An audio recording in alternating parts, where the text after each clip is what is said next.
एक ऐसी वस्तु जिसे ना काटा जा सकता है ना जिसे तोड़ा जा सकता है।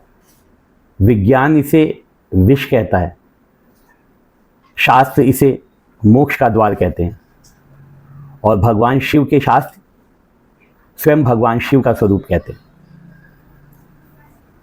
वो है पारद। आज हम आपको बताने जा रहे हैं पारद के विषय में, जिसके बारे में आपको इतनी अच्छी जानकारी नहीं होगी।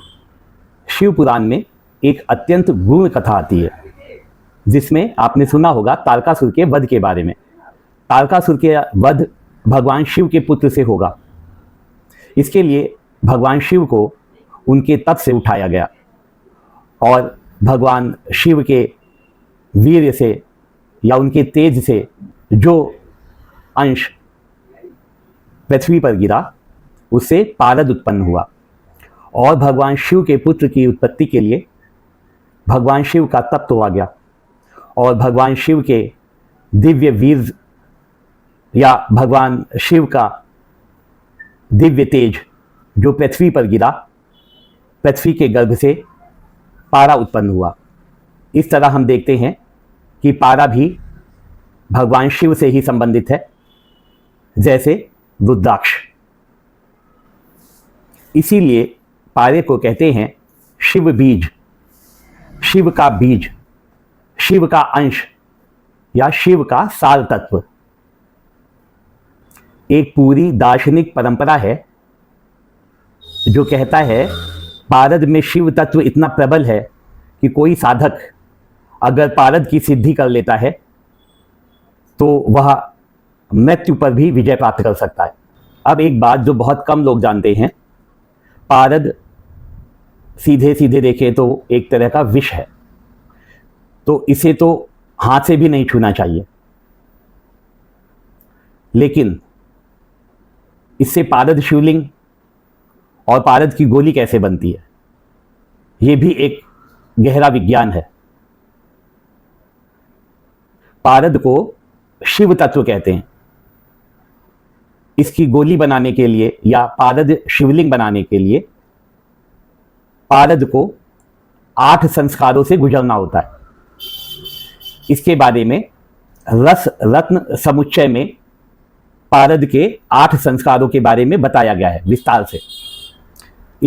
इन 8 संस्कारों के बाद शुद्ध पारद का गंधक से जब मिश्रण होता है तो ये ठोस रूप प्राप्त कर लेता है। इसे बद्ध पारद कहते हैं। और बद्ध पारद विष नहीं होता, और ये एक रूपांतरण है, जो एक परिवर्तन है, वो बद्ध पारद गोली या पारद शिवलिंग का निर्माण करता है। जिस तरह सोना आग में गुजरकर शुद्ध होता है, उसी तरह पारा भी 8 संस्कारों से गुजरकर दिव्य बनता है। और आपको वो बात बताने जा रहे हैं जो आपको चौंका देगा। पारद दुनिया में एक ऐसा मेटल है जो ठोस फॉर्म में नहीं होता, बल्कि लिक्विड फॉर्म में होता है, और ये बहुत ठंडा भी होता है। तो आप ऐसे देखिए कि भगवान शिव को भी कहाँ ही बांधा जा सका है। विज्ञान कहता है कि पारद की कंडक्टिविटी असाधारण रूप से बहुत उच्च होती है, इसलिए वो जैसे ही ऊष्मा ग्रहण करता है वैसे ही वो रिलीज भी कर देता है। इसी तरह वह हमेशा ठंडा बना रहता है।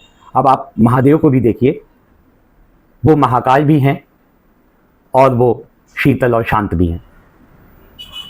अब हम बात करेंगे पारद की विशेष लाभों के बारे में।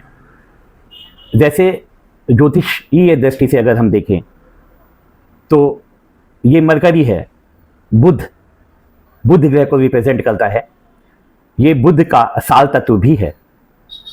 जैसे हम जानते हैं कि बुध बुद्धि का, कम्युनिकेशन का, वाणी का, व्यापार का कारक होता है। तो अगर हमें इन सब चीज़ों में लाभ चाहिए होता है तो हमें पारद की गोली या पारद की गुटिका या हमें पारद के शिवलिंग की पूजा करनी चाहिए। पारद की गोली या गुटिका हम धारण भी कर सकते हैं और उसकी पूजा भी कर सकते हैं। इसके अलावा मान लीजिए कि आपके घर में किसी तरह का वास्तु दोष है और हम उसे तोड़ फोड़ करके सही नहीं कर सकते, तो हमें वास्तु दोष को समाप्त करने के लिए भी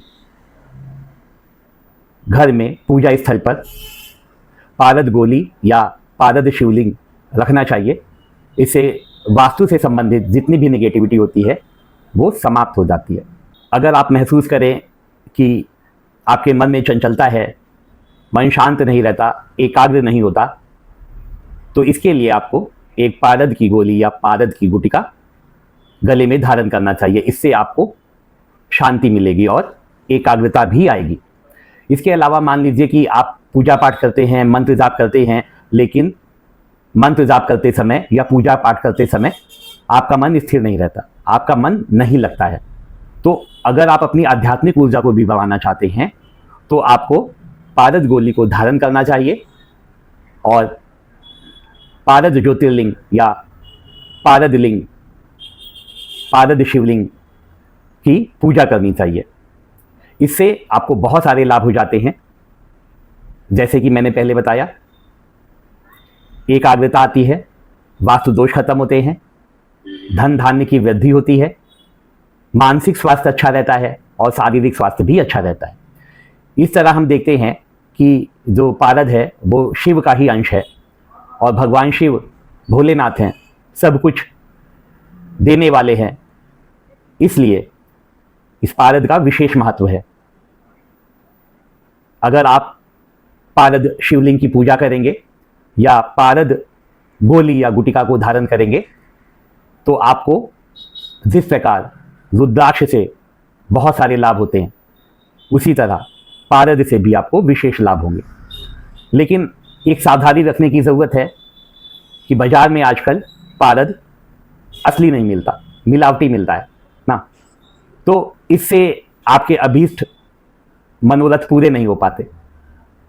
तो इसके लिए आपको हमेशा असली पारद शिवलिंग की पूजा करनी चाहिए और असली पारद गुटिका या गोली को धारण करना चाहिए। आपको हमारे द्वारा दी जानकारी कैसी लगी? अगर आपको थोड़ी सी भी अच्छी लगी हो हमारे द्वारा दी गई जानकारी, तो प्लीज़ आप हमारे चैनल को लाइक करें, सब्सक्राइब करें और बेल आइकन को भी दबाएं।